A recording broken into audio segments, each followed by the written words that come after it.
Todd Amos area without the home foundation repair. And we're actually in Crawlspace, a return customer. When you first bought the house, we installed the sump system and did some lintel supports and whatnot. Well, he had us come back out about a year later, and we've encapsulated 2 crawl spaces here. Did a little bit of mold spray and treatment, wiping it from it off. And so then the encapsulation dehumidifier is installed. His humidity was way up, causing mold issues. So we like to use AprilAire dehumidifiers, bring the QE levels down. We put ductwork on all the dehumidifiers, so we're sucking the air from that end of the crawl space down here, trying to get all the air moving around.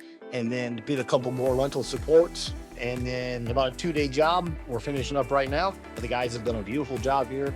So we got zero-perm liners, the 20 mil, and subsystem, drainage system underneath that, lintel supports, and then close it out. But another happy customer, so this one looks quite good.